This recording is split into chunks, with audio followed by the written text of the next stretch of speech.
when it's time for adventure. It's time for Superman.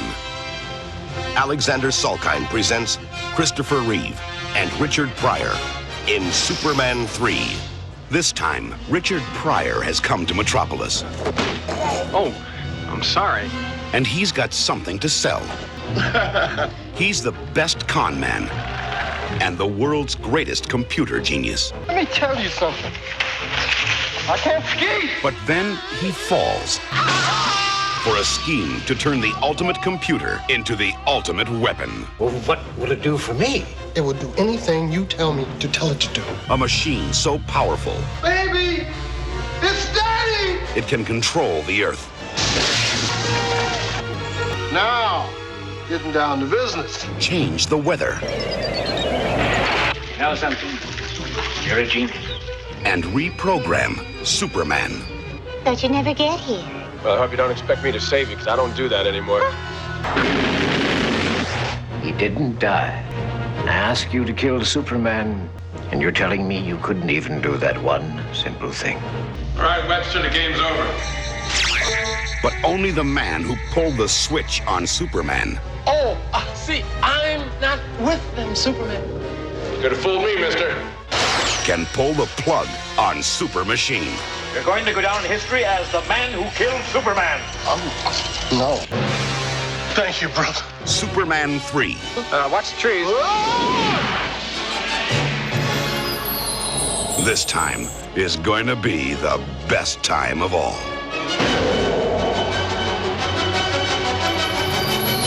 You blew it! You blew it! You blew it! You blew it!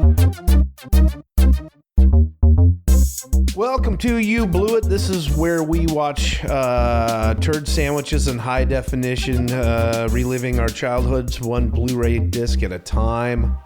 I am Thunder. Across me is Roden. I think that intro is something like that, or a version of that, and that's what I'm going to go with today. How are you, sir?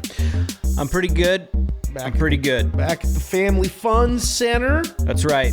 We got a real hit of nostalgia Yeah. this time around because everything in this, I remember every key scene in this movie I have a memory of. But the funny thing is that I could not remember what movie it was from. Yeah. Turns out they were all from this movie. Yeah. We are watching Superman 3, which is, what year did you say this one was? 1983 is when this came out. 1983. Yeah. So, and if I remember correctly, and I don't, I probably won't, the first one was the late 70s, right? It was like 79 or something Yeah, like I think, that. well, it says it on your box right there. I can't read a goddamn thing It's anymore. right on the bottom of the front. 78 to 06 on this one. Which blows me away. That was 78 was the first Superman movie. Yeah. I know it was not as old as Star Wars, but like pretty close to it. Well, that's the same year, isn't it? No, I think Star Wars was like Star Wars 77? 77 or 76 or something like that. Wow. Okay. Yeah. Because those were the two big, special effects driven blockbuster movies. Right. Yeah. I remember, my first memory of the first Superman movie is watching it as like an ABC Sunday night movie. Yes. Yep. It was such a goddamn treat. Like the music, the way the titles come shooting at you. Yeah. And then I remember that as well. I have very fond memories of seeing these movies on television. Superman 2. Regular television. Regular television with commercials and all. Superman 2 was my favorite, which I think a lot of people it is. Oh, yeah. With Zod and all that shit. But I have you get the Fortress of Solitude, as well in there. And yeah. Now I have to admit, the third one and the fourth one, which I know are heavily panned. Everyone knows them as garbage. Mostly the fourth one, though. Mostly the fourth one, but also like the third one is where shit falls apart. Yes. Yeah. And I never really had any interest in seeing those. Number 3 and number 4 were on television constantly. So much. I know so much about those two movies because they were on regular over the bunny ears antenna TV constantly during the 80s. But these two specifically Early were 90s. also always on like TBS, the Superstation.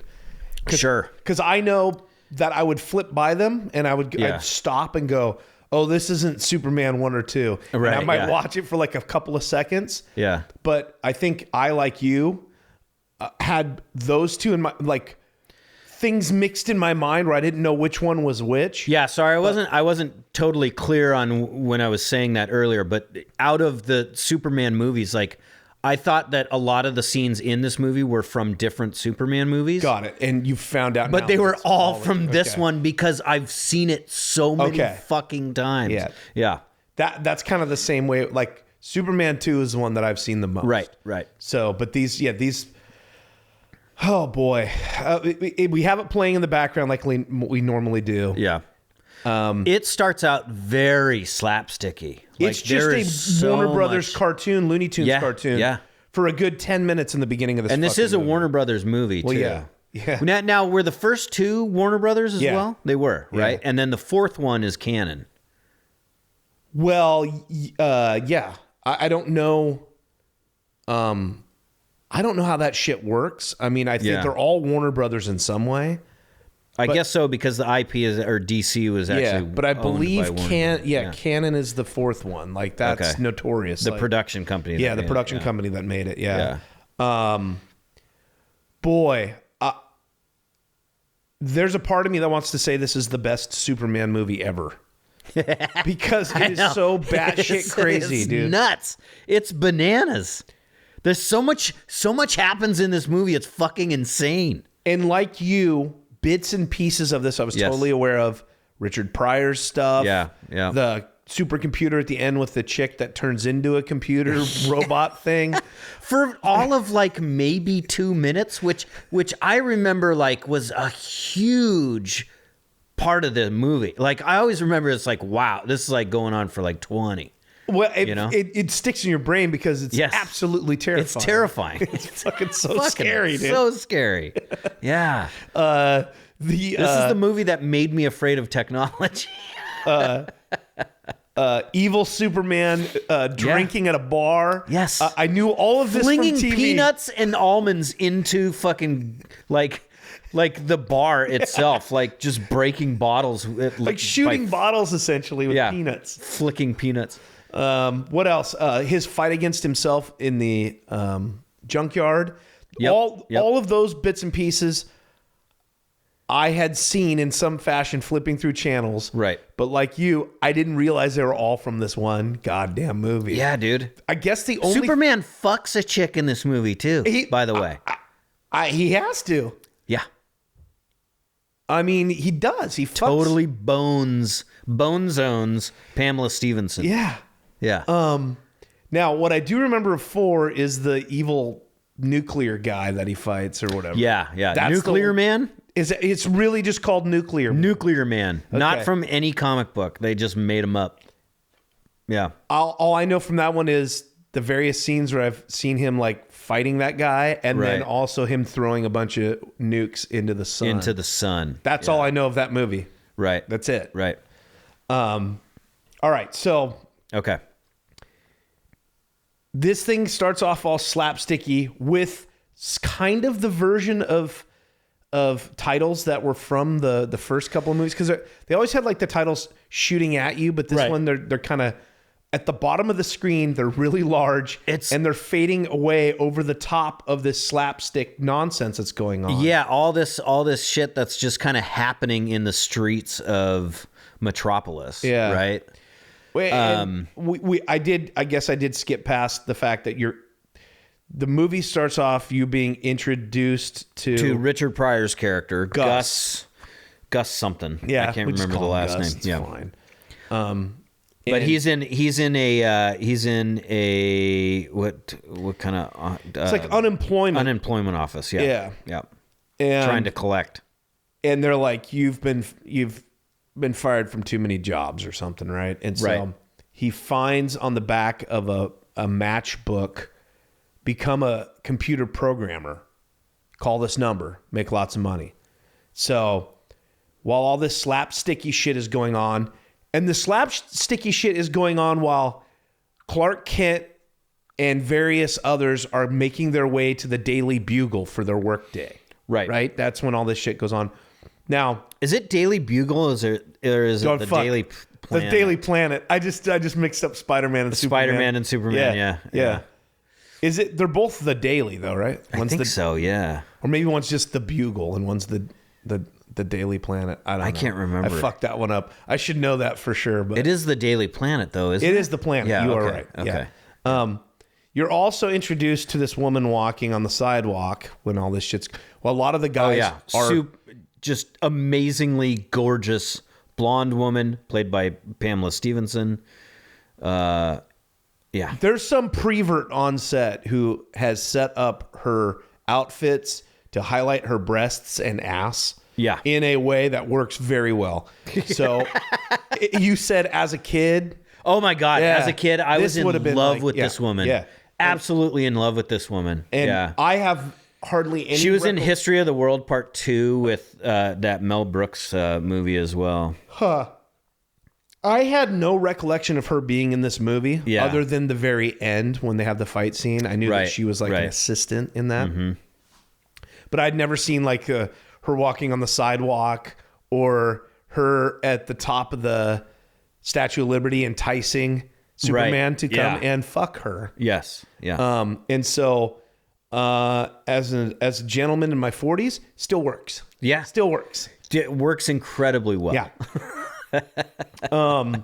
So the thing starts off after you meet Gus. We find out that he does get a job at this computer company. Or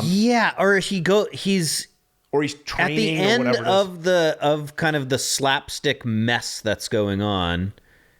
Well, this is okay. So this is the weird part too. Like the timeline of this movie is really fucked. It is completely fucked. Stupid. It makes zero sense because while this shit is happening out on the street, Gus is actually in line at the unemployment office. Then finds out about the computer coding class, right? And then in the middle of all this slapstick shit going on out in the street, we pan up to this office building and Gus is already enrolled in the fucking computer class and is already excelling at it. Like, he's a fucking computer genius. Then, cut to Clark Kent finally comes into the office. There's some sort of lottery going on. Yeah, that's like for the office workers. Like, no. I think it's for the readers of the newspaper. They have to pull numbers. Right. Yeah, because when because they're going out into the office saying like they're reading the numbers out into for the them office. to print it. Are you sure? Yeah, because those people are yokels that end up when they show them like getting their pictures taken. Oh, I thought he worked there. No. I'm pretty certain it's for listeners or readers of the planet. Gotcha. And I think she's just yelling out to the people who have to print the stuff. I see. Okay. Like, and it's again, they're making all these little vehicles to like basically push the plot forward, but they don't really need to. Well, right. Lois Lane. Oh, we find out. I was gonna say primarily this scene at the beginning. Yeah.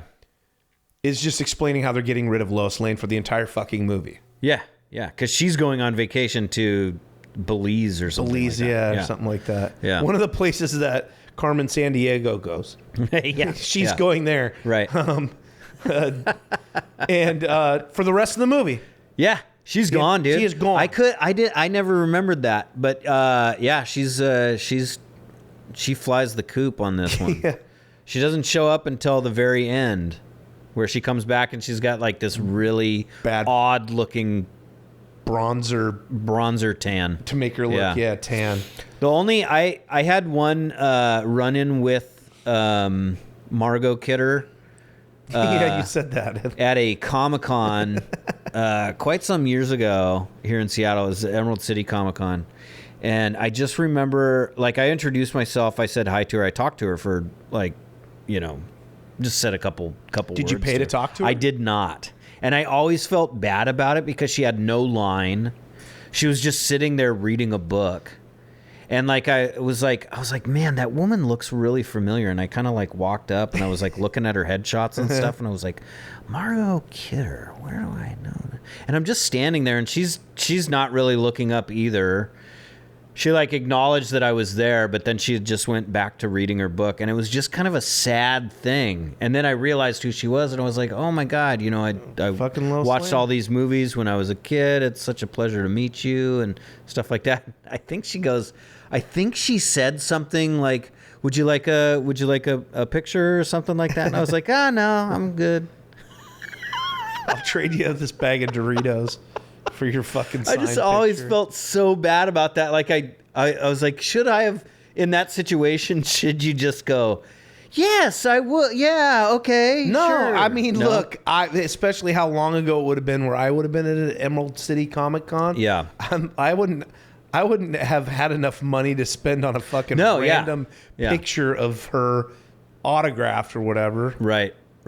That stuff I always felt uncomfortable with. Yeah. It's so transactional. It's so weird, man. It's like, a very weird transaction. I mean, I already in the wild, if I see a celebrity, I don't even want to bother them. Yeah, But then no to shit. wait I and would do a never line want to do that. and have a fake experience. Yeah. You know, like just Yeah, I don't think I'd ever really want to do that either. Yeah. It just seems very. Ugh. And if you do, by all means, have fun. Yeah, It's like, sure. It's not my thing. Yeah.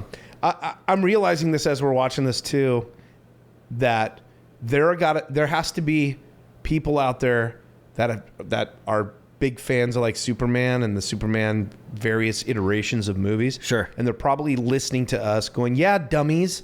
Everyone knows that Margot Kidder was written out of, like, this is all probably stuff Oh that's yeah. like Yeah. in the lore of these movies that I have has been no discussed. fucking clue. Yep. Yeah.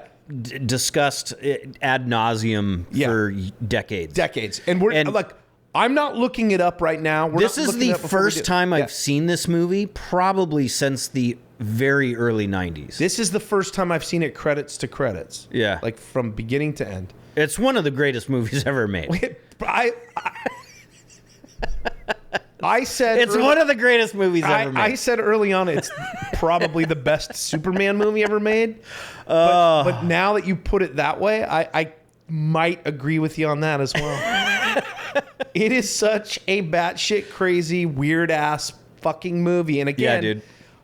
I apologize to anyone out there who has seen this movie and knows all of this shit. Like, but it's basically you right now are listening to a reaction video on YouTube of two dipshits Yep. that have never witnessed this before in its totality, or whatever you want to say. Or I mean, one of them who hasn't, one of them who has, But was so young. but was and so long. young, Yeah. could not remember much of it. But like, it's bonkers because Clark Kent shows up at the office, right? He pitches this story about how he wants to go back to Smallville, where he grew up, go back to his high school for his high school reunion, and write a piece about his high school reunion. Yeah, like and how a returning to a big small town and returning to a small town from being like a big shot in the city is basically how he puts it. Yes, Which is like, Yeah. wow, okay. Yeah. Yeah. You think of yourself as a big shot, yeah. huh? I want to go Or back. bigger than the small people in Smallville. Yeah. Which is just kind of crazy and sounds like just such a fucking boring story. Yeah, and it seems like such a I guess it would be like, hey, I want to do a piece on Americana, right? Like, Sure, yeah. returning to your Yeah. small town when you've made it in the big city, I think is what, right? Like, Yeah, it's yeah, kinda like, yeah. okay, Yeah. yeah. And so Lois is like, well, I'm going to Belize, and he's Yeah. So next thing you know, he and Jimmy Olsen Or on a bus. are on a bus to Smallville, Right. And there's a big fire that breaks out at a chemical plant. And so obviously Jimmy wants to get some pictures of this because he's kind of in bad standing with the editor in chief back at the paper. Is that Perry White? Yeah. I believe. And Not J. Jonah Jameson. I got that right. Yes. I got that one right. Yeah. Keep him straight. But so he's kind of he's got to take some pictures, got to follow the story, right? So he's like creeping around and stuff. But like he's trying to hide and stay like, hidden and shit like that. Is he though? He climbs a goddamn fucking ladder. Well, yeah, but right like at to get in and get closer to the fire in the first place, like he hides behind like a fire truck that's pulling in, right? And like kind of crouches and crawls right past a police officer who obviously sees him. Was that done for comedic effect? I don't know, man. Maybe, sometimes I can't tell. You can't tell. This movie, tonally, this movie it's all over the place. Jumps back and forth so much. Yeah. To either being like comic booky and slapsticky or kind of you're supposed to take this seriously. Yeah. So I don't know where that one falls. I don't know either. Yeah. But yet another reason why this is probably the best movie ever made. Yeah. So Superman's going around. He's saving people during the fire that are working in the facility. He ends up in this room where there's a bunch of clear canisters full of acid. And the scientist in this room, or the operator in this room, explains to Superman that if the acid boils, it'll turn into a gas and it'll kill everybody within like 100-mile radius. Because it's just going to be an acid cloud that because Superman basically says like, hey, this looks bad. And the guy's like, well, it's not too bad as long as it doesn't overheat. Right. Then once it overheats, we got problems. And that's like you just said. And then an explosion happens, cuts off all the water to the fire trucks. And so Superman has to improvise. And that's when the acid starts heating up. And he says, hey, where's the nearest lake? Yeah. And he flies off. It's like 5 miles away. I thought he was going to just like suck all the water up. So did I. I thought it would be a magic thing where it was like he sucks it all in and somehow he doesn't like he grows any bigger or anything. Right. I also just said like use your cold breath and just cool it all down. That's the other thing. We've seen Superman do that in other movies. Right? TV shows, cartoons, comic books. He can do that shit. Right. But no, he goes to this lake and uses his cold breath to freeze the fucking lake over. And then he takes a sheet of ice off the top of the lake. Yeah. And flies it over the fire and then releases this massive sheet of ice. And it turns into rain. And the way that okay, let's stop for a second. Stop down for 2 seconds here. 1,000. This whole set piece, this whole first real action scene in this movie, from jump you go, oh, something's wrong with this one. You're like, this doesn't look right. This doesn't very much like a set. Everything looks very cheap. So I mean, it's 83. Yeah, but compare it to, go back and watch part 1 and part 2. Well, see, I mean, it's been a very 2. long time since I've seen part 1 and part 2 as well. I might have to borrow these from you because I need to. You own the whole fucking box set. Yeah, I actually kind of now want to watch these.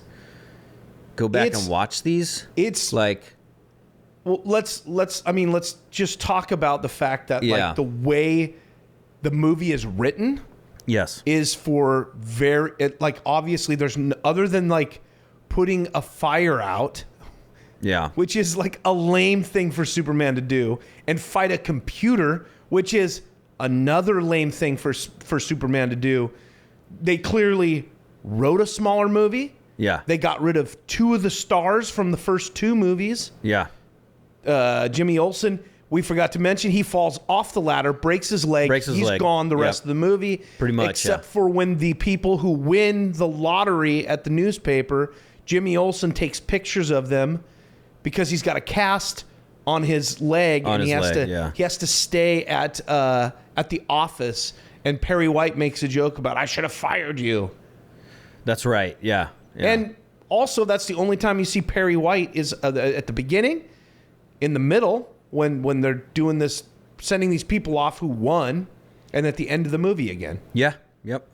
So, really, the only original star, because you don't get Lex Luthor, you don't get Gene Hackman, you don't get... Well, because he's in prison. He's in prison in this, but I'm just saying, like, yeah. the other movies had pretty big stars. Like, you could say that part 2 doesn't, but Terrence Stamp and all those guys... Now... Like, but this movie is clearly got to be done on the cheap, I think. Yes, they bring back some of the people from the first movie. The love interest from the first movie, wasn't she in the first movie? Lana Lang, yeah, whatever. I mean, if she is, she's literally like a teen. Yeah, I think she's like maybe in a car at some point, and because the first movie you don't get to see a lot of him in Smallville or whatever. You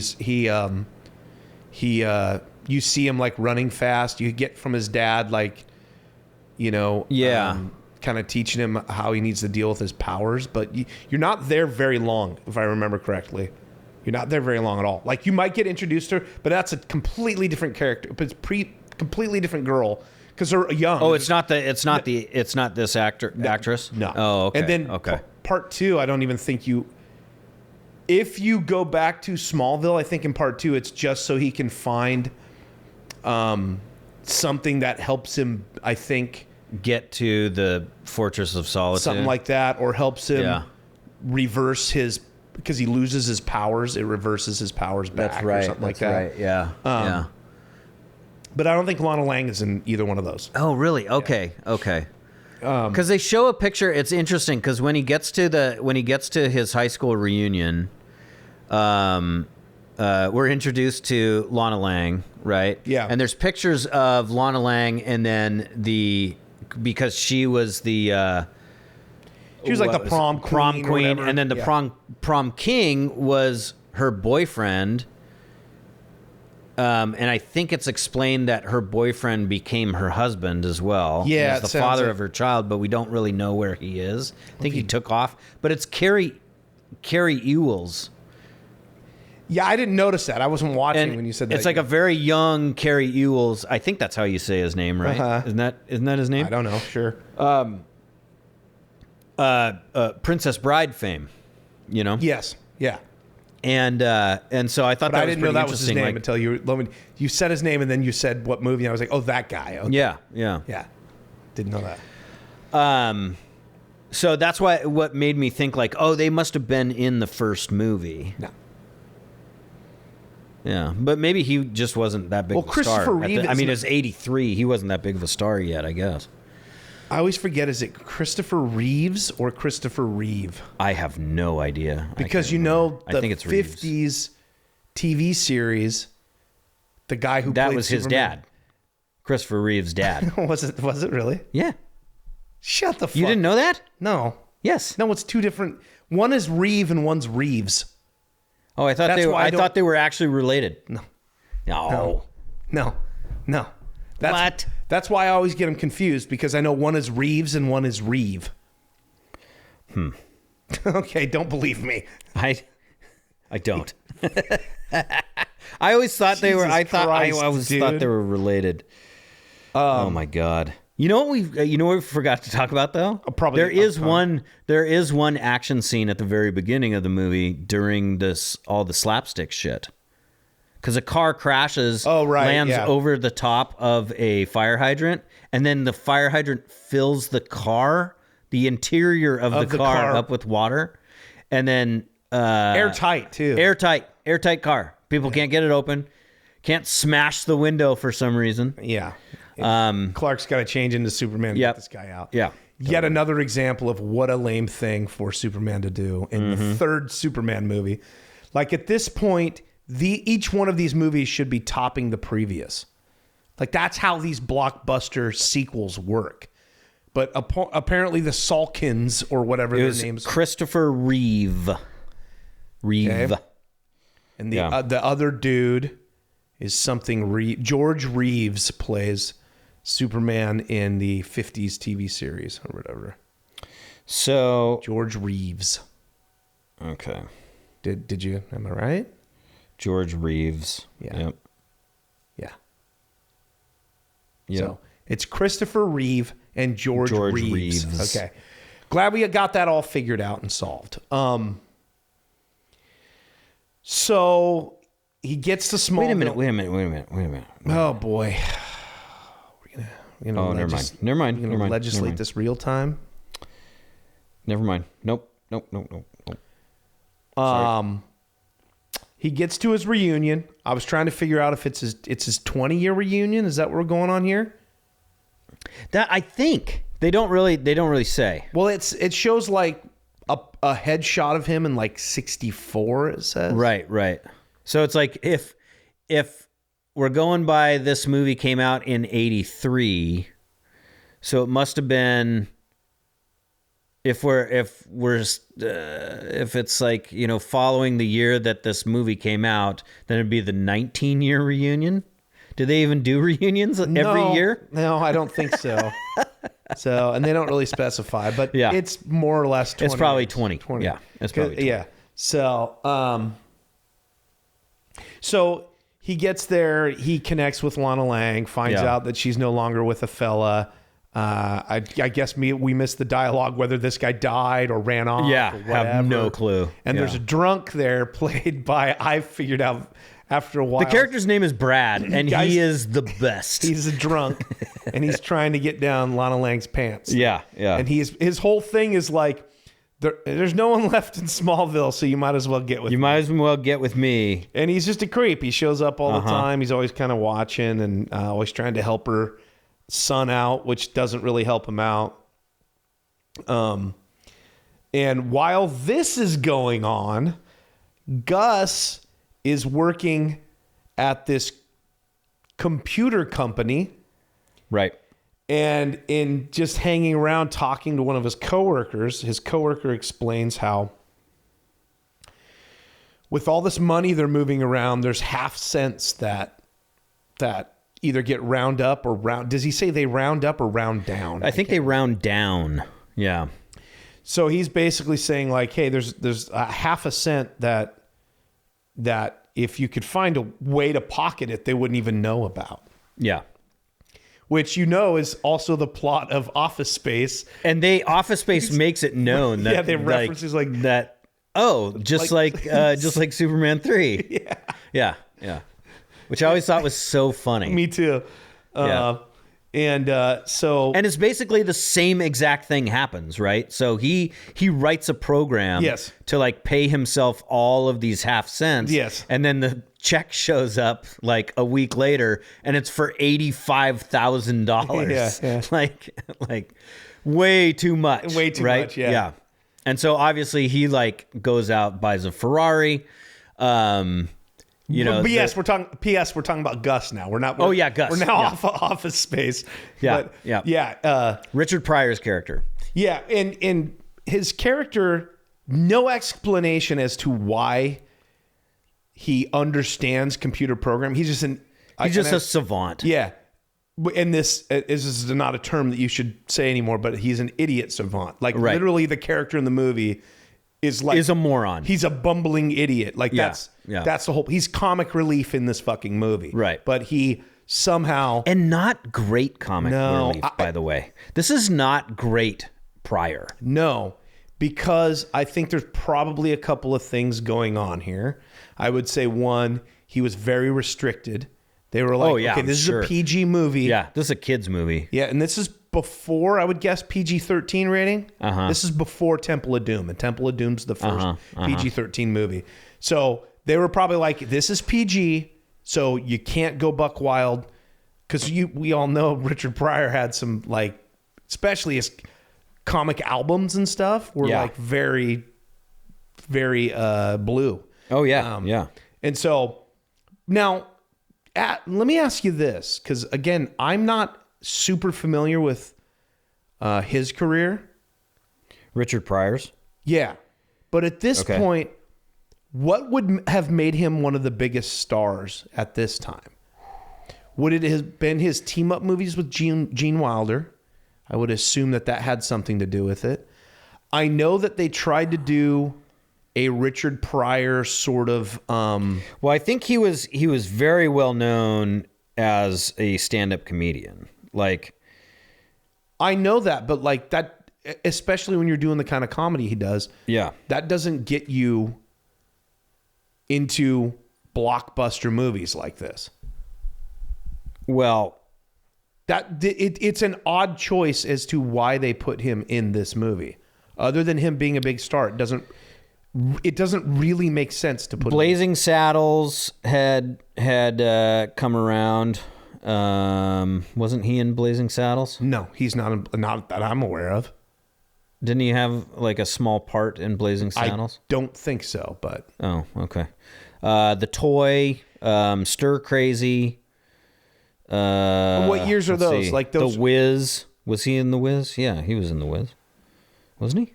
Sure. I mean, if you say so. Again, like I said, I didn't really follow his career. I knew of him from The Toy, which is just a awful movie. Like, Yeah. when I was a kid. So, But I think his like he was a huge stand-up comedian by this point. yeah, but he was massive. also obviously a proven movie star to get this role. Like, Maybe. I mean, you're literally putting him in here because of his name at this point. Yeah. It's not because it's like, oh, you know, it'd be great in a Superman movie, Richard fucking Pryor. It would be Richard Pryor's really fucking hot right now. Let's throw him in this movie.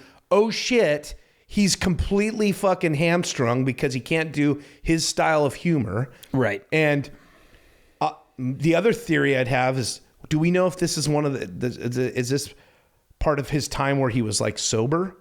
That's the other thing. Oh shit, I have no idea. Because I know I think several times tried to clean up. You know. Was I'm trying sure, to, yeah. And so Yeah.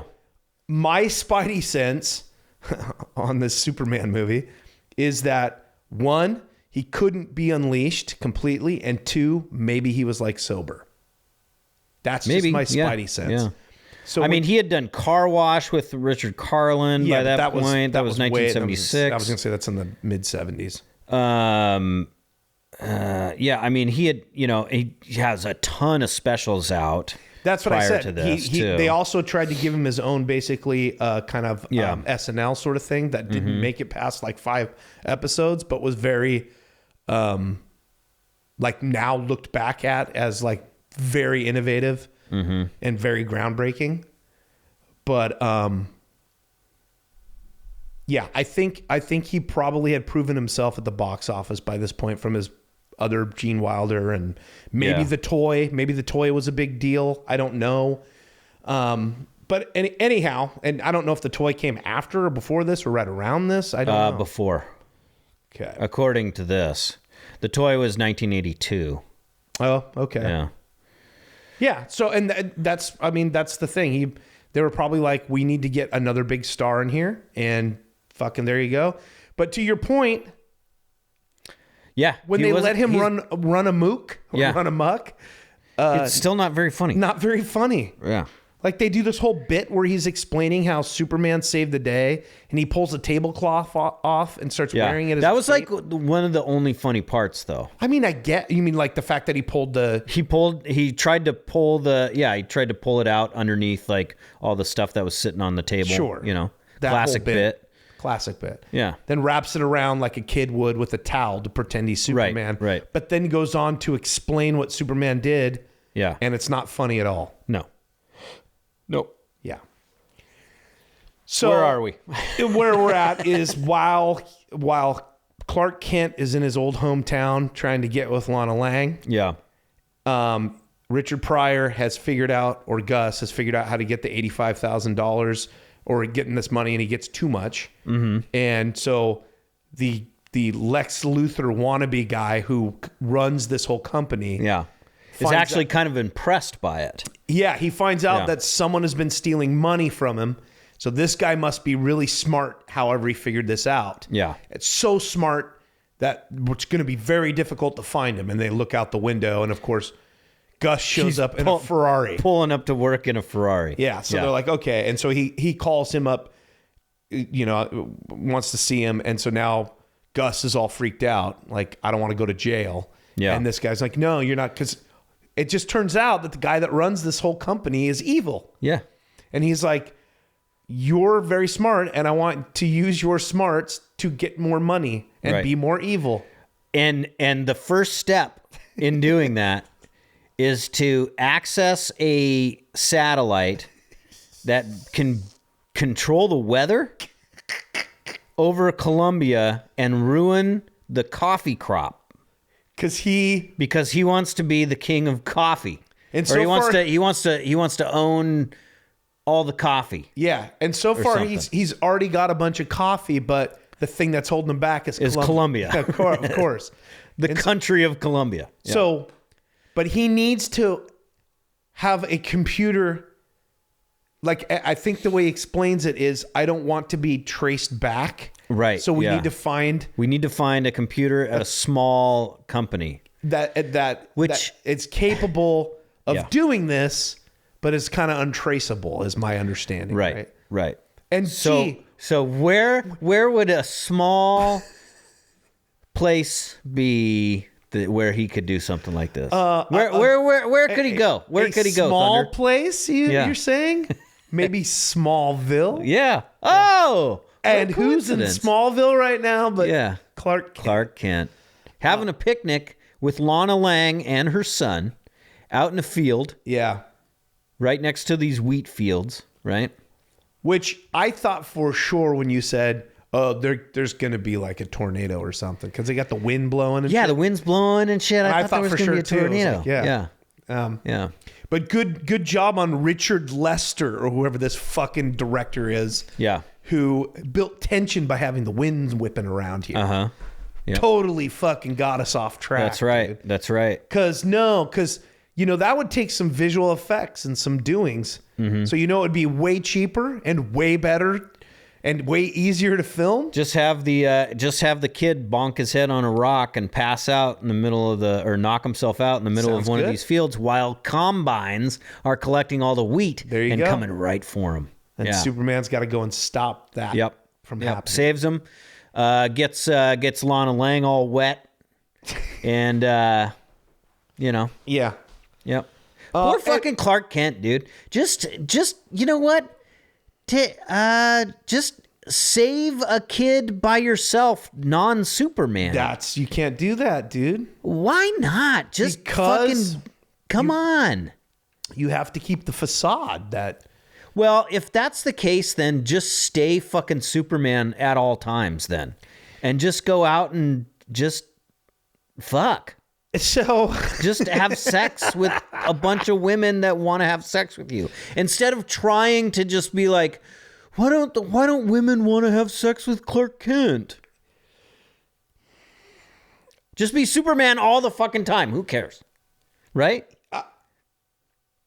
Yeah, I guess. What's the point of having a secret identity at that point? I think so he can live a normal life. I guess somewhat. so. Like he doesn't have to be Superman all the time, but he's always on the fucking clock. Yeah, totally. But he wouldn't be able to walk down the street. That's why. I mean, he couldn't go hang out at the movie theater if he was in his getup and shit. He'd be bothered the whole time. Yeah. All right. At least put on a fucking fake mustache or some shit. Here's the shit. Yeah, at least do that. Here's the shit I don't understand. Kryptonians can't grow facial hair. We know that's not true because later he's got a 5 o'clock. I know he's got a 5 o'clock shadow when he goes all aggro. In this scene here, because it's playing right now, where he saves this kid. Yeah, they show the sound waves coming from his head. Yeah. But before that, when they're sitting getting ready for this picnic, and this is the stuff that I don't get why he does when he's Clark Kent. He opens this thing and he's like, "Oh, look, it's pate," and he sticks his finger, starts eating it, and she's like, "I didn't bring any pate." Oh, Clark. Goes, "Oh, Clark, that's the dog food." Guy's got super fucking smell. Yeah. The guy, Superman knows that this is dog food, yet he does this bit. Why would you do that? I need to make her think I'm more Clark Kentish, so I will eat fucking dog food? Yeah, it's like, what woman is going to fall in love with you for that? Yeah. Dude, because you're some dipshit dork that accidentally eats dog food? Nobody wants to take care of you. Yeah. Dude. Come on. I understand that you want fucking to adult. I understand that you want no one to be on the trail of Clark Kent being Superman. Yeah. But doing bullshit like that. Yeah, you don't have to be super dumb. You've at this point you've gone too far the other way. Right. You right. fucking idiot. It's like that scene in Tropic Thunder where where they're explaining to Ben Stiller, Yes. you never go full retard. Never go full, dude. Never go full retard. Kent is kind of full, right? Like He's Clark gone Kent full. is kind of full. He's gone full R word. Yeah. I'm sorry I kept on saying that, but I was quoting the movie. So Gus makes it to Smallville. I love this company because it's still a It's still a subsidiary of the evil guy's company. Webco or whatever it's called.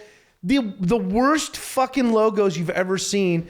And here it's called like Wheat King. Wheat King, is that what it is? Wheat King. And Yeah. it was terrible font. Like clearly some asshole made it on the set of the movie to stick on the doors and stuff. But this is so funny. It's like you would think that they'd just be like, "Hey, find a computer at a different company." Yeah. You don't want Or you go don't want to break into a place and use their computer. Right. You don't want to go to our own company, like a small office of our own company. Yeah. Well, that's what Gus does. And wouldn't you know who's the night person? Who's the night guard? The guard at this place in Oh, Smallville. it's fucking Brad. It's fucking Brad. And how do we know that somehow Gus knows that this dude's a fucking drunk? He's trying to get in the building at night, and he's like, "Hey, I need to make some changes, or I need to do something, whatever." Yeah, I'm supposed to set something up in the boss's office. And Brad's like, "What are you talking about?" And he's like, he opens up this briefcase, and it's a bar. It's a mini full bar. It's got like a bunch of booze in it, and the dude's like, "Come on in." Right. So Gus knows somehow that Brad's a fucking drunk. Yeah. And so they go and they fucking. I think it's just the fact that he's like, he goes to a small town. He's like, whoever I need to get to let me into this place is going to want to just get wasted. Okay. Right? Well, he's not wrong. And so, because if I fucking came across you, guy like you, in a small just town, be like, ooh, look at this. Hey, got some rock stars and some vodka in this briefcase. Yeah, but you're like, you want there's to let a me bar in? in town. I can go drink that there. I'm on the clock, bro. This is my job. What are you talking about? Brad's such a fuck up. Yeah. He is such a fuck up. So they get wasted. He's even wearing Adidas shoes that aren't actually Not Adidas. Adidas. They got 4 stripes. They got 4 stripes. Are those Pumas? No. Could they be Pumas? No. Pumas have a wannabe kind of swoosh, an upside down swoosh. Well, right. But at that 83, weren't they trying to be like Adidas? No, ma'am. No? Oh, okay. All right. It almost looks like a whale. All right, Dan. That Pumas have, if I remember correctly. It's an anti swoosh. Swoosh goes up, Pumas go down. Okay. That's how I always remembered it. Anyways, they're probably Pro Wings. I don't know what the fuck. Like they're probably some cheap knockoff. So yeah, he gets Brad to pass out, and then he goes. And I don't even want to get it. He has this whole thing where he has to turn 2 keys at the same time. So he has it's not even turning 2 keys. Or just it's insert them at the same time. So he has to slot key. Get past out Brad's body to help him do it. And then finally, when he gets into this computer, like you said earlier, it controls a fucking satellite. It controls everything. Well, yeah, it can he is plugged in. This is another he is plugged into like banking systems. He's like banks in New York, dude. See, and he is plugged into Bloomingdale's. This is what's so great about this movie, because again, a reason why it's probably one of the best movies ever made. Yeah, is it kind of single-handedly invents the internet. Yeah, and also AI at the same time. Right, because at the end, it's like the first AI. Yep. So yeah, this satellite. I mean, they fucking. He's futzing around with shit. He still hasn't found what he really needs to do. By the way, old ass Fritos bag on the desk there. Yes, yeah. Oh man. But there's just so much nostalgia packed into this fucking movie. There is some weird product placement too. Like at some point at this place that he's working, this office, he opens up a closet, and hanging on the closet is a Kentucky Fried Chicken bag. And I don't mean a plastic bag. Yeah, it's like a tote. It's like a tote. Yeah. Just randomly hanging. in this like cleaner closet. Yeah. Yeah, it's got the Colonel's face It's on got it. the Colonel's face on it. And later in the movie, he makes a joke because at some point he's trying to make kryptonite. And he says, I don't know if you caught this. He's like, you have the ingredients. There was one ingredient's missing. So I put something in its place. It's kind of like the 12 herbs and spices. No one really knows what's in it. He makes a joke about KFC's recipe for fried chicken. Yeah, they must have been a sponsor somehow. And because there's also, I noticed when they're at cleaning up after the reunion, there's like Pepsi logos everywhere. So he cracks into this thing. Yeah. He's making ATM spit money out on accident. What else is he doing? He futzed with like Bloomingdale's, like the department store Bloomingdale's, like which like credit card system or something like that. And then it's showing machines printing out bills. Yeah. And like bills that you'll send off to people to pay. This is all happening in seemingly real time. Yeah. It is nighttime where he is at, wherever Smallville is. And it looks like Midwest. It cuts to New York. And a cash machine at or night. Metropolis. At and night. It's at night. Okay. And then wherever Bloomingdale's, this like guy that works or guy that's having breakfast with his wife. But it shows like this machine's printing off these bills at Bloomingdale's, presumably overnight at the same time, maybe. And then this guy gets a credit card bill for $174,000 and he shoves half of a grapefruit into his wife's face. Because he's shocked at the size of the bill. In the morning. So he hacked a system that printed off a bill at night at Bloomingdale's, which automatically it put it in an envelope, mailed it, and it overnight mailed to this guy who's eating breakfast with his wife. But it's all happening in real time because then it goes back to Richard Pryor. Yes. And so, like, how did this thing get to this guy so quick? I don't understand. It makes no fucking sense. Amount now due, because you were wondering. Yeah, I was wondering. I thought it was a check. Maybe this is like one of the first movies to do cutaway humor. Like maybe they cut away to show us what happens as a result of this. Well, and then like he changes. Oh, that's right. There's another like, and now it's daytime in like a big city, which I would think it would be Metropolis again, and it's a crosswalk, and the crosswalk like signs are going crazy, and then people are all trying to drive, and people are trying to walk across this massive crosswalk, and then like the lights of the crosswalk, like the no crossing and the crossing symbol start fighting with each other, which makes the people on the street fight with each other. Right. Yeah. Funny. That's fucking funny. It's insane. That's so fucking funny. Absolutely insane. Yeah. You should have seen these two nitwits who wrote this goddamn movie. We flipped on the making of for like 2 seconds. Yeah. The making of was made back in whatever, like 1983 or 82 or whenever they're shooting this fucking thing. Yeah. It says, I don't know. I don't remember their names. It's this guy and this woman and this guy who wrote this fucking thing, and they're talking about all the fun things they get to have Richard Pryor do, and then like, and I'm like, you two fucking morons wrote this movie. There's so much stupid shit happening in this movie. Yeah. Like the signals fighting each other and humans mimicking what the signals are doing. Right. So, he finally accesses the satellite, the Marjorie Taylor Greene satellite. Yeah. And it causes, shoots some Jewish space laser down into Colombia and causes a fucking tornado or a hurricane or a tornado or whatever is going on. It looked like a tornado. And ruins the crops. But then we cut back to a ski slope in the middle of Metropolis. It's on the top of the bad guy's building. Like the roof. Yeah, like they've had it converted into a small ski slope. The penthouse ski roof. lodge. He's that rich. Yeah. It's so how they fucking get how dumb. they get the fucking snow to It's stay so up there. dumb. They I just- don't know. They just fucking It's not real snow. well, yeah. And it was supposed to be. But in the they're fucking wearing movie. like Yeah. snow gear and It's everything. so dumb. It's so great. It's all like it's all for like comedic value. Yeah. Just how just to show how filthy fucking rich these people are, right? Yeah. It's great. I love it.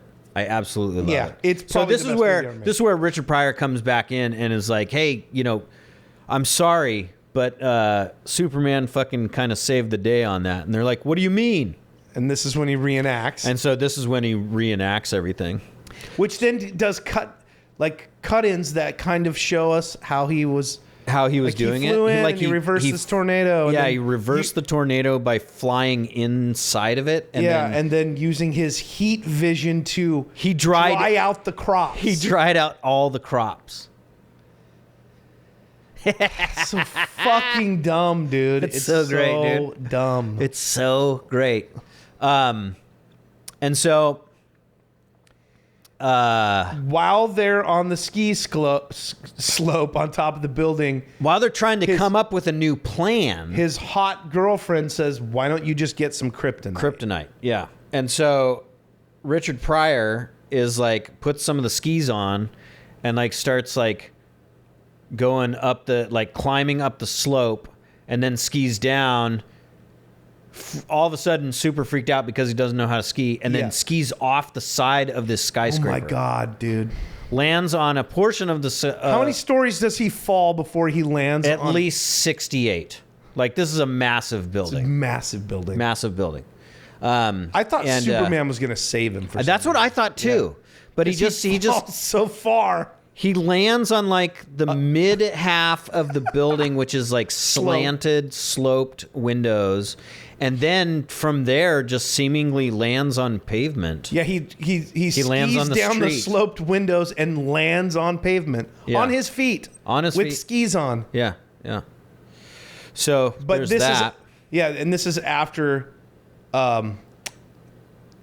At this point, do they say to him? I can't remember if this is where they are like, "Hey, use that satellite again to find kryptonite that's floating in space because that's where kryptonite will be." Oh, 'Cause right, when a yeah. planet explodes, the debris is in space. But he doesn't actually do that, right? He just tries to look up what makes up kryptonite or something. No, right? it's. I'm pretty sure he goes to the satellite, and the satellite is like beams around on debris in space. Oh, really? And it gives him a readout. But there's so And his readout is like, here's the makeup of kryptonite. yeah. And it gives him all of the Lead, ingredients. potassium, And then one all the is, like, ingredients, and unknown. One is unknown. So he just types in tar. Because he looks at his pack of Camel cigarettes. Yeah. That says Yeah. tar on the side. So he Right. puts that in, and he has a chemical plant Make it. make it. Yeah.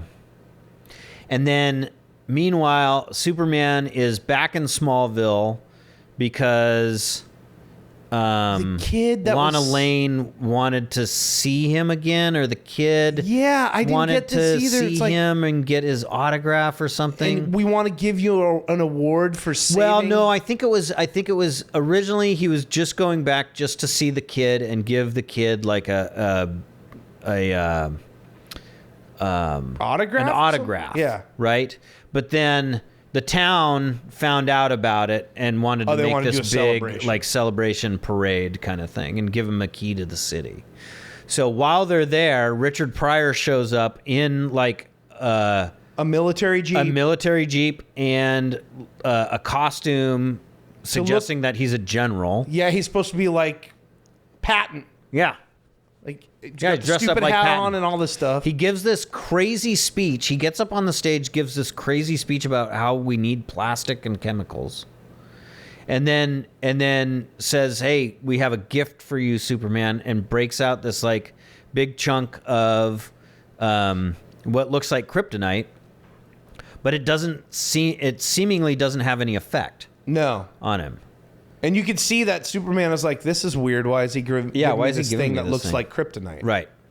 But it doesn't have any effect on him. And so, cut to Superman and Lana Lang going back to Lana's house, and kind God, we're at this scene right now in the movie where they're at the ski slope on top. Uh-huh. And what's her name? Pamela Stevenson? Yeah. Pamela Stevenson's get up in this. Jiminy Christmas, dude. Oh my God. Oh my God. So he's skeezing on Lana.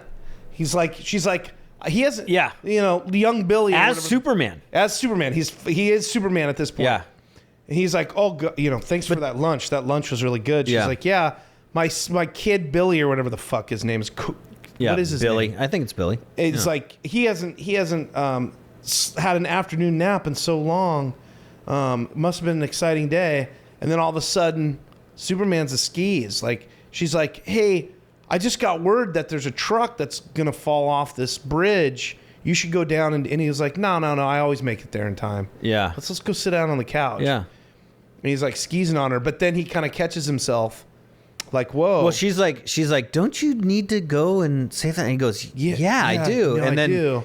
And then he gets there and he's way too late, and like the truck like literally falls off the side of this And bridge. Does the taking person people- die? I don't think so, because they're like, I think they say some bit of dialogue like, oh, take him to the hospital, and they're like, Oh, okay. Yeah. like driving. This person's going to the hospital or whatever, and he shows up and he's like, yeah, if you would have been here like 2 minutes earlier, you could have saved the day. Yeah. And you see kind of Superman looking forlorn. Cut to, he's just evil now, but he can't be purely evil. Yeah. Because he can't be killing people or doing that evil of shit, because then there's no coming back from that. There's no redemption after So that. he just goes around doing being an asshole, being a complete dick. like, oh, they're gonna light they've been running the torch to light the Olympic flame or whatever. Right, They've been dude. running for 7 days. He Yeah. blows it out. He blows it out. Right. He's just standing up on this like platform. He Just for his own He just kicks. looks over and just fucking blows it out right before the dude is like lighting the thing. Leaning Tower. It's so great. The Leaning Tower pizza. This is the one that I remember too. The most. I remember it too. As there's like this little souvenir stand with like a bunch of these little clay like leaning towers. The and this worst guy's like, green screen standing in front of a movie screen effects you've ever fucking seen in your Yeah. life. These guys are clearly not in Italy. of course not. Of course they're not. What do you mean, of course they're not? You could easily go and film a scene there with two guys standing in front of this thing. Goddamn, Bruce Lee did it in 1973. The fucking third Superman movie could go on location in front of this thing and film this scene. This is making you very angry. It is so cheaply made. This is so clearly inferior to the other two. But anyways, yes, this I think cartoonishly horrible scene. This scene always kind of made me laugh as a kid, and it still kind of made me laugh this time around too, because it's ridiculous. Like, just completely. What's the word I'm looking for? Cartoonish kind of Italian like guy. Stereotypical Stereotypical is what I was looking for. Yeah. Italian guy that's like selling like these little model leaning towers and stuff, and Superman comes in and straightens the leaning tower of Pisa, and then he just like looks at his like little clay things, and he just starts breaking them. Yeah, smashing them. Yeah, I just fucking loved it. Oh my god, I love it so much. He comes back. So what else does he do? What other shitty stuff does he do? He stops, like, there's like 12 oil tankers in the world, right? And there's supposed to be like all the oil tankers in the world. It's all the oil tankers in the world. And they get them all to go to one spot except for one, right? Yeah, because now this evil genius, not the evil genius, but the evil rich guy's like, I want to control all the oil. Right. So I'm gonna make, like, Gus, use your computer to make all these oil derrick, and shut down all the oil derricks. Yeah. Right. Somehow he can dial into all that shit. Yep. Shut that all down. And there's one rogue tanker that says, I don't care what this computer tells me to do. I'm going to take this oil to Metropolis. Right. And so Superman, Pamela Stevens goes to the top, gets onto the top, the head of the Statue of Liberty She did that. in a super hot, like red dress. Yeah. And she's just sitting up there, and they're like, there's cops and everybody down at the base, and they're just like shining lights up there. Don't do it. Don't jump. Don't jump. And then, sure enough, here comes Superman up there. He's like, what are you doing up here? Yeah. And she's like, and they're both just flirting super hard. And there's at one point, they just show Superman standing there, but they only show his lower half, and it's just his dick, just like right in front of her face. Yeah. And it is so... It's like her head is right at crotch level with Yeah. him. It's so sexual. And then he takes her... She talks him into going and getting this... It's like, do me this favor. There's this tanker, yeah. Yeah. And so he goes and like basically just busts a fucking hole in this tanker, and all the oil just goes out into the ocean. Yeah. Then he flies back and fucks her. Yeah. Flies back to the fucking chateau. Yeah, on the roof. At the roof of this fucking building, and they fuck. I mean, it goes to him... Doesn't show any of it. It goes to him kissing her and laying down on the bed with her, dissolved to the next day. Yes. Yeah. So...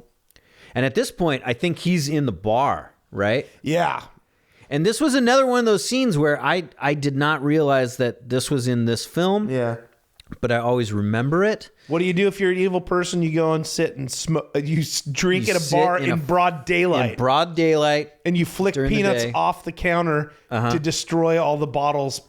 And then you're so crunked out, you try to use your heat vision, and it just warps a fucking mirror.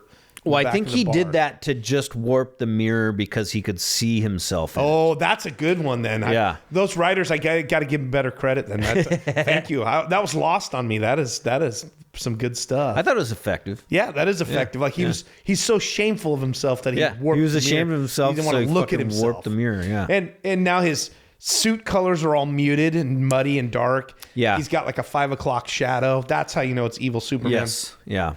He actually Christopher Reeve looks so much better with that pretty cool look, dude. He's like... So then, I don't know exactly. Doesn't he have an interaction now that Lana and little... Yeah, so Lana and the boy show up coincidentally right outside the bar. They make it into Metropolis, and they're like, hey, let's do all this stuff. What's going on right here? And then it's like, it's Superman getting wasted. Pinehurst pub. And then he comes out, and he's like walking down the sidewalk. He's like, get away from me.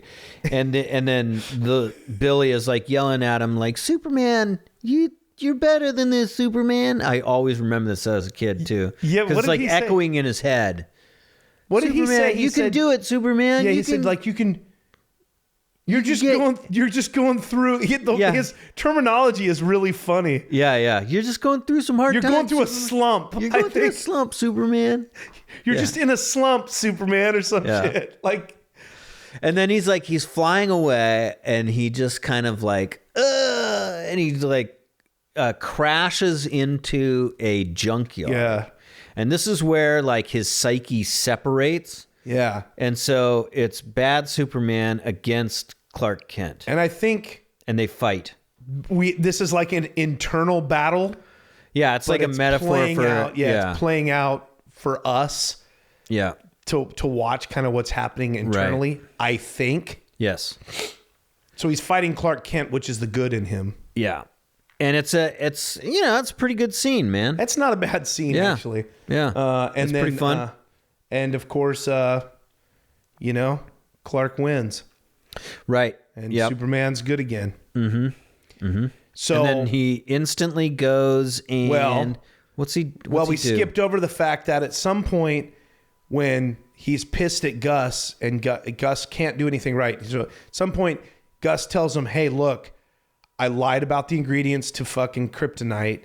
That shit it's not kryptonite because I didn't know one ingredient, so I fucked up. But then they realize, wait a minute. But it's having some sort of effect. It's had effect on him. He's evil now. He's not. It didn't kill him, but it's evil.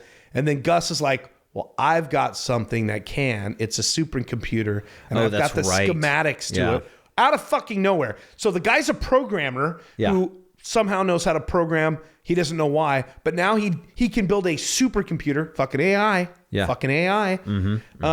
And he's like, here's the schematics, and he's like, it's on the back of like napkins and like pieces of like crumpled up camel like boxes. Camel and shit. box, yeah. And so they're like, oh yeah, okay, cool. We'll just build it because I'm a millionaire. And they build it, of course, Out in the Grand Canyon. Out in the Grand Canyon, and they have it loaded down there by helicopter. We get cutaways of them loading this into a cave for whatever reason. It's in the Grand Canyon in a cave.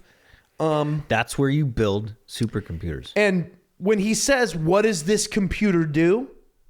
He says, anything I tell it to. And Gus is like, and he's like, it can What do can it do for anything. me? And He's like, anything. Anything you tell me to tell it to. Yeah, and it adapts. Like it can adapt and defend itself. It's like all powerful. It's a magic computer. Yes. It can do anything you want. Yeah. And 1982. so Crazy times, man. So Soups flies back to the chateau, and in the chateau is now a computer, like a TV screen. Yeah. That says, "Meet us here, Superman." Yeah, because they figure at some point he's probably going to be good again. Or something.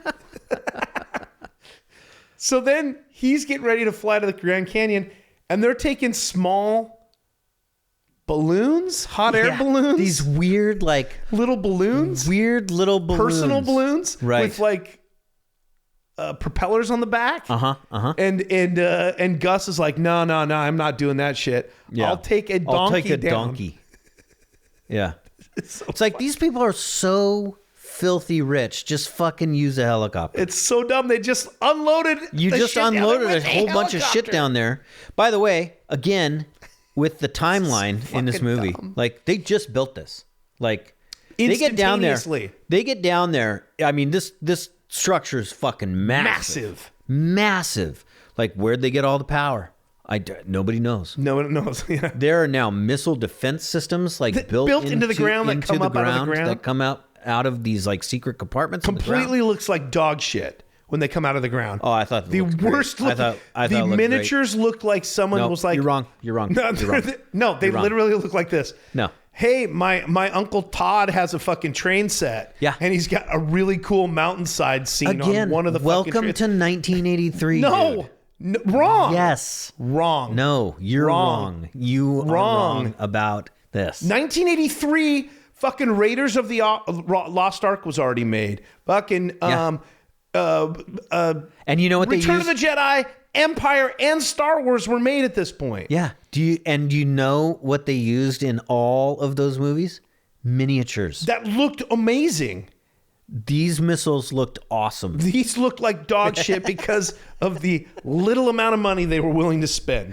Did you They see looked anything awesome. on here that said Industrial Light and Magic? They It was a spent- guy named Terry Christopher. They showed him. They spent their budget to make Pamela Stevenson's tits look like that. The one thing they did right in this movie. But did you see it was one guy?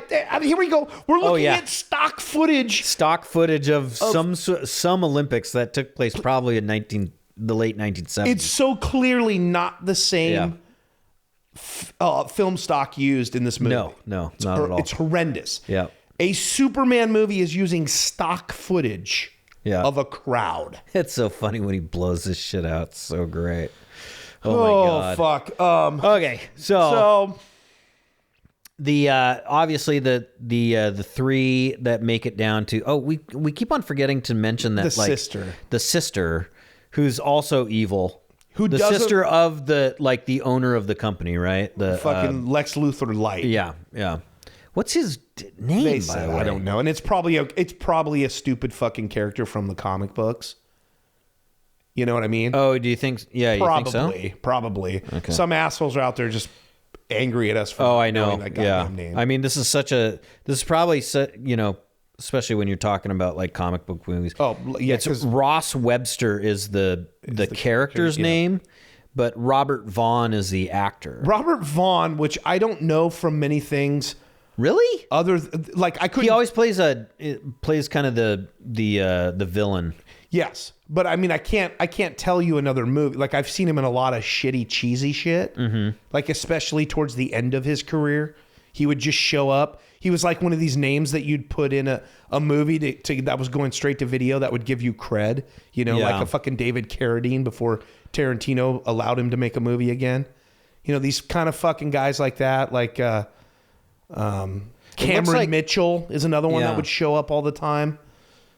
This guy makes me laugh though, because he's playing it so over the top, and he has that proper delivery, almost like the Winnebago Man. He was in Battle Beyond the Stars. Yeah, that does. So he's been in another movie that we've watched.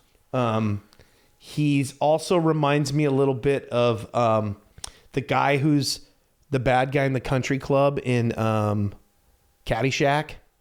He has that same delivery. Like, I'm gonna blah blah blah Yes, blah. yes, blah, he blah, blah, blah, very blah. much does. And actually, I think I may have mistaken him for that guy. Yeah. Yeah. So the sister is like, I know shit about computers. I just didn't let you know that I know shit about computers. And then we, as an audience, have been let in on a secret that the hot chick, what's her name again? Pamela Stevenson. Pamela Stevenson is like a hidden genius as well. Right. Because we keep seeing things like when no one's around, she's reading these really smart books and all this shit. Mm-hmm. So they get down to the supercomputer without Gus, and they fire it up, and they start fighting Superman on a fucking video game. This is wacky. I mean, that shit was whacked. He's playing a video game trying to take Superman out, targeting him on a TV screen. With two joysticks and buttons on top.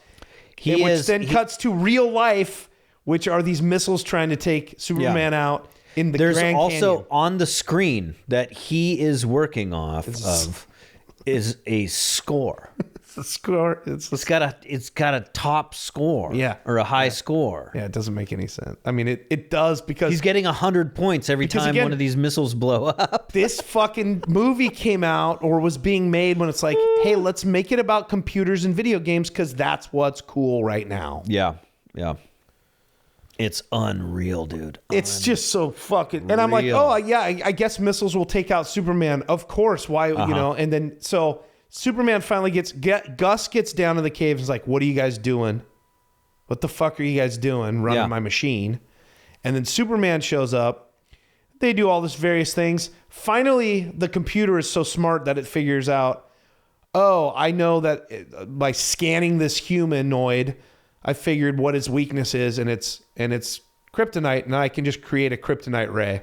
Right. And so for the rest of the goddamn movie, it's them shooting a ray at Superman, who's stuck in this kryptonite dying. And now Richard Pryor has a change of heart. Yep. And the hot chick's got a change of heart because she went to the bone zone with this dude. Yeah. She keeps on calling him honey. She keeps calling him honey because she's forever changed. Oh, yeah. And so they start thinking, we can't kill Superman. And the other two are like, yes, of course we can. We have to. So then Pryor goes down. He's like, I know how I can stop this machine. He unplugs this one tiny little pin. Yeah. And I remembered this little screw. It's a little screw that he unscrews.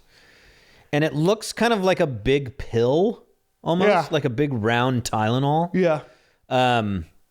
He takes this thing off. And I always remembered this thing having a much bigger part in this movie. And he basically, like, Robert Vaughn's character comes down. He's like, what did you do? What did you do? You shut everything down. And then he's like, I've got it. You know, he has this. Give that to me. And then Richard Pryor swallows it. And I always remembered seeing that thing and wanting to have one for myself. Why? I don't know. Just the shape of it looked tactily. Didn't you ever have something like that when you were a kid? Like, it is appealing to you for some reason. It was appealing. Just something, the shape of something was appealing that you just want to feel it. Yeah. Or something like that. I know what you're talking about. Yeah. So I always wanted that screw. But it always played such a bigger part in my mind in this movie too. And it was just like literally 20 seconds of a scene or something, you know? So Superman, so it shuts everything down. Yeah. But then it just starts back up. It starts sucking power from power lines above because it's too smart. It's AI. It's AI. This is exactly why we don't need to be fucking around with AI. If you need any reasoning for it, have someone watch the ending of Superman 3. That's right. That's why you don't fuck around with artificial intelligence. That is correct. We don't have a Gus around here. Fuck Terminator. Terminator 2, you don't even need to watch it. No, you don't even need to watch it. Too long. Yeah. Just fast forward to the end of Superman 3. Yep. Yeah. And you'll find out why. And watch what happens to Ross Webster's sister. Okay? Yeah. Yeah. So is this now, does Superman leave once the powers shut down? Yeah, he leaves because he has to go get something. He realizes he needs help. That's right. Right? So he runs out of there to go gather something. And you're like, what's Superman going to go? He flies towards that chemical plant that was on fire towards the beginning of the movie. Yeah, which is more closer to Smallville, but okay. Now they're in the Grand Canyon. Let's remind you that they're in the Grand Canyon now. So he just flies really quickly to go get that. And I don't remember exactly all this shit, but so they blast they blast Gus and the girl. The computer's like, you're trying to stop this, so they kind of pin them up against the wall or whatever. Yeah, knocks them out, and then sucks the sister into the innards of the computer. Right, then she gets like she's like stuck up against like this mainframe, and then all these metal parts start like clinging onto her skin and like grafting circuit boards and shit. Circuit boards and pieces of metal just start grafting onto her skin, onto her face, and then her eyeballs like turn metallic. Oh, it's creepy, dude. and there's like a wig on her of hair and all this fucking weird. Man. Yeah, it's creepy. It looks so crazy. I loved this as a kid, but it also scared the shit out of me. Yeah, this is one of the ones where flipping through it come up. And I was like, what is this fucking nightmare? Yeah. Because it did. It looked fucking terrifying. horrifying. Yeah. Especially as a kid, man, back in the 80s. Like, that was, like, they spent some money on that. Yeah, but I think what really does is the way they did the eyes. Yes. And the fucking creepy hair on top. It's like, and then she has the power to kind of, like, laser beam people all of a sudden as well. But then again, like, Superman makes it back pretty quickly. Yeah. Right? And he's holding something behind his back. And the computer analyzes it and sees that he has something behind his back. Yeah, but they don't tell us what it is. Non-threatening or something like that. But then he battles the robot lady for like literally 30 seconds. 30 seconds maybe. She falls into a pit and then she's done. Yeah. And I was like, Jesus Christ, that was another thing in this movie that like was so prominent in my memory banks. And like only lasted, like did not have a big part in it at all, Yeah. And then Superman gets sucked into the innards. Yeah, he gets sucked into the innards. And that was kind of a scary part too as a kid. Like he starts getting wrapped with fucking wires. And shit. Yet again, I have to fucking say, it's goddamn Superman. Why is this having any effect on him? None of this should have had an effect on Superman. He's like wires grabbing him and sucking him in. Fucking tear through him. You're goddamn Superman. Yeah. Like you have to show me that maybe kryptonite was involved. Like maybe like this supercomputer knows, so it's putting kryptonite into these wires. I mean, it's like doesn't make any sense. But Superman, I guess, maybe is letting it happen. Maybe that's what it is. Maybe he's like, I'm going to let it happen so I can get this acid near it. Yeah. So the canister that he has is the acid. Yeah. He takes which is a callback to the beginning of the fucking movie. Takes the lid off. Writers are so goddamn good. Yep. Fucking phenomenal. Really good. They won 8 Golden Globes. Yep, I'm sure they did. This. Yeah. 2 Critics' Choice. So this shit starts boiling and foaming over. Yeah. Which turns into some sort of like hot lava kind of shit. And then gases-ish. Fucking And then it explodes over some of the circuit boards, blows up the computer. Boom. And then Superman digs everybody wins. out. Yep. Even the sister, like the sister is no longer like robot lady. Nope, she's changed back. We don't know why. She's changed back. And like everything's fallen off of her. They're stuck under rubble. He gets Gus out of rubble, and they go and shake hands now. Yeah. Which turns into it goes from a regular handshake. Goes from a rural handshake to an urban handshake. Yes. Where you switch in mid shake and then turn it into arm wrestling kind of thing. Yeah. And he's like, now Superman's totally cool. Like, hey, thanks for doing this. Right. Yeah. And carries him not like a baby, but has him dangling, and he flies him. Yeah. Just leaves the other 3 criminals there, by the way. But they have a dialogue, and he's like, a little bit of what's going to happen exposition to them? He's like, well, the police are going to take care of them now. Yeah. And I'll take you back to Metropolis. And of course, the comedic genius that Richard Pryor is in this entire movie. Yep. He's just terrified of flying.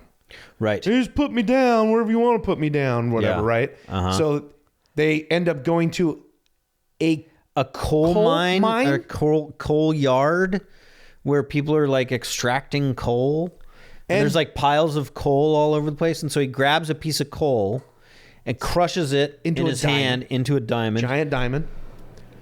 Takes that back to, leaves Richard Pryor there because Gus is going to walk.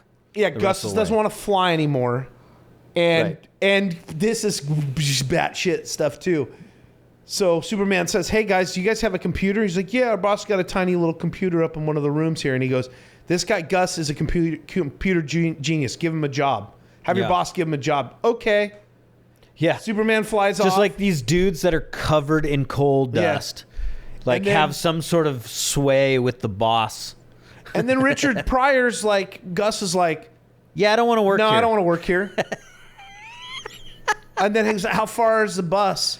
He's like 8 miles. He's like, I'm gonna walk that way. Then does this whole bit where he's like, yeah, me and Superman are buddies. Yeah. Yeah, we're real tight. Like, yeah. And he rips his shirt open like he's going to show an S. Yeah. And there's nothing there. Uh-huh. And he's like, I'm just going to walk. It's 8 miles. And he walks off. Comedic gold. So funny. Comedy. He's Comedy just like, gold. I'm going to show my S under my shirt. Yeah. Even though I know I don't have one under here. Okay. Cut to Clark Kent showing up at Lana Lane's house. And they're like, oh, we're so excited for Superman to come over for dinner. And he's like, oh, they yeah. got an apartment in Metropolis because he had talked her into, you should give it, she'd give it a go in Metropolis. And so he says, yeah, I was talking to Superman and he can't come. Yeah. Really sorry. Sorry. But can I take you out to dinner? And she's like, yeah. And then he goes, hey, so Superman told me he was really sorry that you lost your diamond ring. He wanted me to give you this. And so he takes it out. This is massive diamond that he created with his hands. And it's like, again, dude, Clark, just say you got her the fucking diamond, dude. Yeah. Like, why does it have to be Superman? You're just making her fall in love with fucking Superman. Yeah. Like, because it's him. He'll reap the rewards either way. Yeah, well, yeah, but still, it's like, why not just make her like you, dude? Yeah. Quit being a ding-dong. And then Brad shows up. Why? He's followed her to fucking Metropolis. Fucking stalked her to the hotel she's staying at with her son. And then it's like, what are you doing here, Kent? Yeah. And then they get into a little bit of a fight, and then Brad ends up on a fucking, like, catering cart. Rolling into the fucking elevator that's taking him down. Yeah. And then they're back at like the Daily Planet. Yeah. Margot Kidder shows up as Lois Lane at the end. Lois Lane finally comes back with her bad tan. I read your story, Clark. That was very good. Lana Lane has a job. This is my friend Lana. She's a secretary for the editor now. Yeah. And then they've got a new lottery machine. Yeah, that and it kind of explodes. Yeah.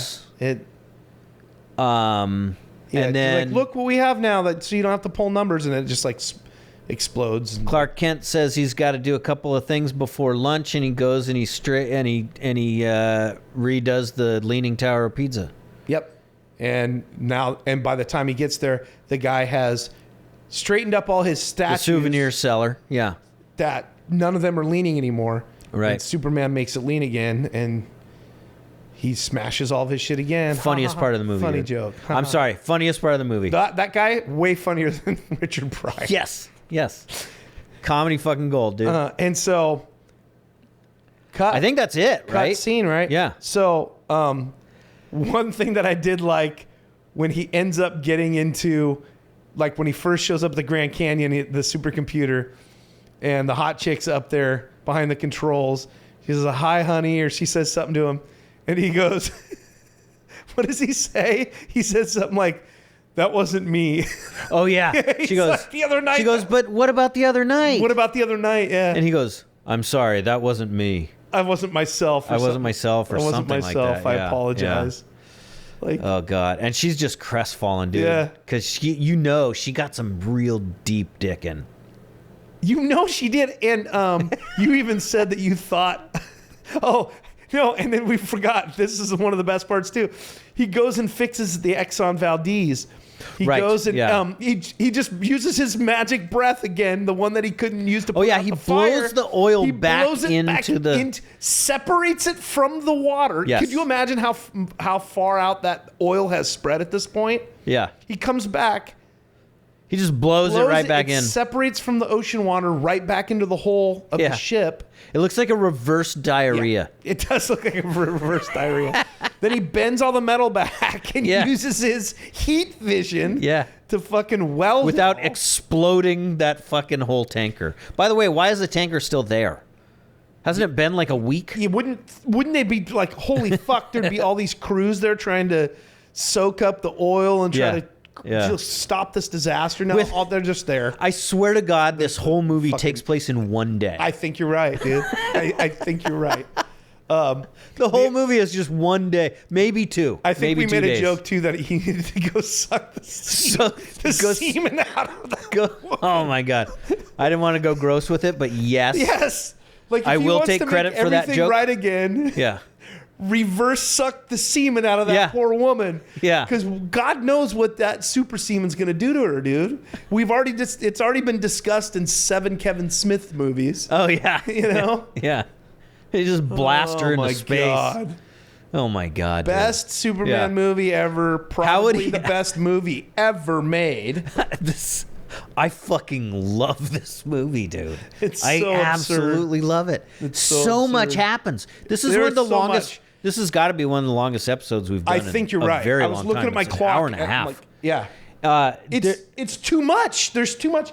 there's too much to talk about in it, and it's so fucking. There's so much we left out as well. Yeah, and it The moves. fight scene between the two, Yeah. between Clark Kent just kinda and washed Evil over it. Superman, like so much shit, so much hilarious shit happens in this fight Yes. scene. And It's so good. the movie moves at a good clip. Yes, That's the other thing. At no point was like, God damn, will this thing end? Because you just go from bat shittiness to bat shittiness to Yeah. bat shittiness. You're just going, what is happening the whole time? And before you know it, it's the end of the goddamn movie. And you're like, Yeah. what did I just watch? Oh my gosh, it's Fucking so good. unbelievable. It's so good. How many Blu Its? Fuck it. I'm going to give I'm it. giving it 5. Fuck it. I'm know giving what? it a full 5. I'm gonna- I give it I'll- a 6. I'm going to give it 6. First 6 you blew. First 6 Blu It We will we've only ever given. We're only going to give it to this movie. It is the best movie ever made. I love this movie so much. So, it was 6 such Blu a Its. this was such a great ride, man, because like I said, like I watched this movie so many fucking times when I was a kid. I don't even know how many times I saw it. But it was one of those movies that was on television, and it was on television constantly, along with number 4 too. I do remember at one point we did have HBO. We were getting HBO for free. I know I've told this story before, but we were getting HBO for free for somehow. Yeah, I mean it's probably And probably doing one of their week. Superman 4 was on HBO for a good solid like 2 months. Yeah. And I think I watched that one quite a few times as well. So I think we have to do Superman 4. Yeah, at some sure. point, too. I'm all for that. Yeah. And maybe that'll be the next one. Who knows? Yeah. I'm kind of stoked on it. I'd like to do it. All right. Okay. Well, dialogue. You got a quote? That wasn't me the other night. That wasn't me. That other Superman that fucked the shit out of you wasn't me. That's direct quote. That's Direct direct quote. quote. Cut. Print. All right, Webster, the game's over. Hi, honey. I don't know you, lady. But the other night. I'm sorry, but that wasn't me. That guy's gone. And you're next, Webster.